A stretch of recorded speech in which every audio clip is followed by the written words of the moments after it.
Hello everyone and welcome. My name is Cruz Campos and this is my persuasive speech. Depression, as we all know, is something that needs to be taken very seriously. If you know someone who is dealing with depression, you understand what it does to them and probably are looking for a way that you can possibly help them. I'm going to persuade you that music with a different style of melodies and the different stories told through the music can help actually with depression. Depression can make some of the happiest people the saddest, and however, music can actually help with relieving a lot of these saddened emotions and stressful feelings, throughout their day. According to Jane Collingwood, music can have a tremendously relaxing effect on our minds and bodies, especially slow, quiet, classical music. This type of music can have a beneficial effect on our psychological functions, slowing the pulse and heart rate, lowering blood pressure, and decreasing levels of stress hormones, which all in all relax the body and relieve you of those feelings of sadness or where you find yourself at a low point. If you start to feel a bit anxious or stressed, or even feeling a bit down on a seemingly nice day, listening to some calming music like classical or even jazz can help relieve these feelings. These types of music tend to have slow-paced melodies with a smooth transition between each instrument, which can all help with relaxing and relieving all those emotions.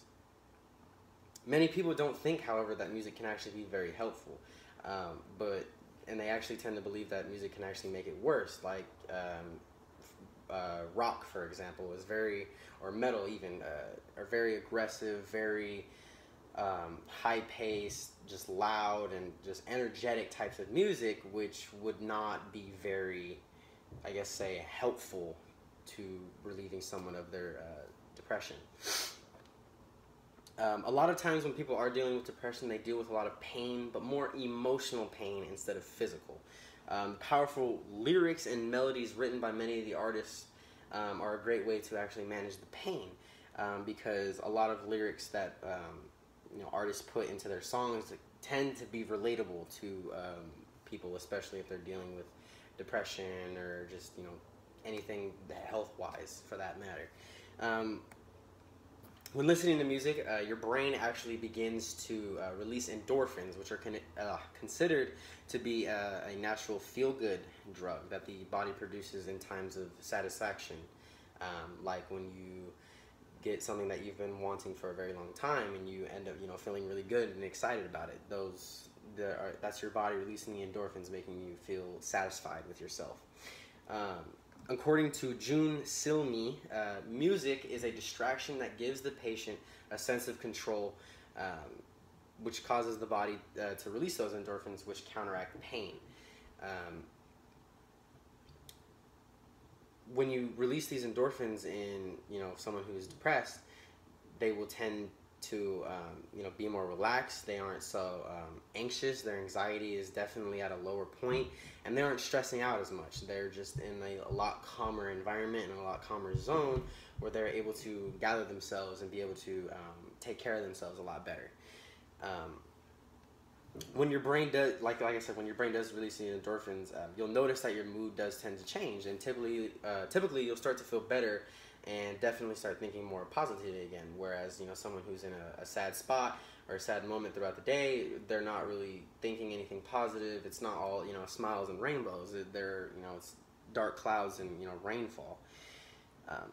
But depression is a very situation any individual can go through. Many cases are so severe that people have gone to the lengths of even taking their own life because they simply just couldn't handle the pain anymore. And just imagine, without knowing that music can actually be beneficial in dealing with depression. Like, you may find yourself stuck with nowhere else to go, nowhere else to turn, and if you've tried everything else already, you don't really know what else to do, and you kind of find yourself at loss of hope.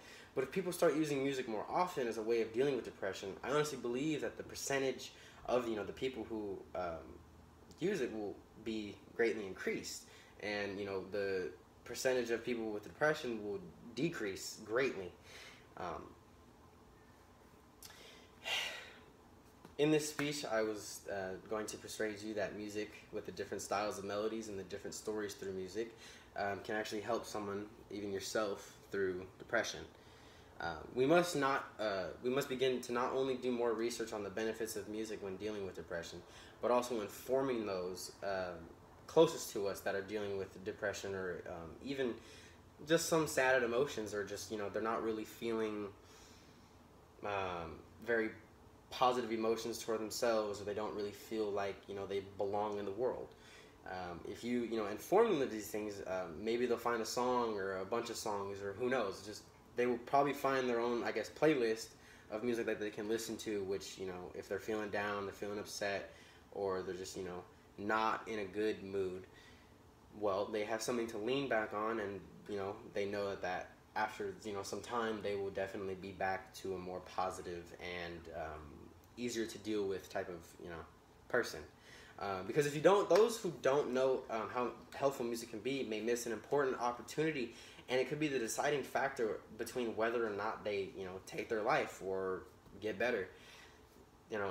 Informing people of, things and ways that can help them, it definitely increases the chances of, that person actually getting better, instead of them, just falling more and more into that, just dark place, and then eventually, they're gone.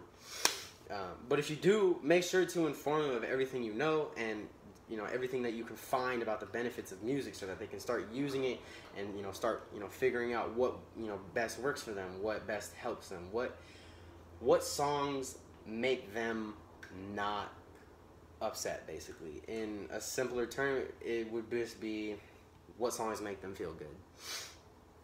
We all have our playlist that we listen to, and sometimes we have those sad songs, and sometimes we have the good ones. And it's not a bad thing to listen to the sad songs, because even those are relatable. And even in those songs, at the end, usually the person discusses how they came out of their dark situation, how they handled it, how they coped with it.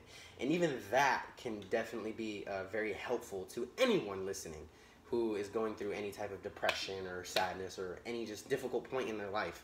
That can be a huge piece of information for them to decide if they're going to be able to get better, or if they're just only going to get worse.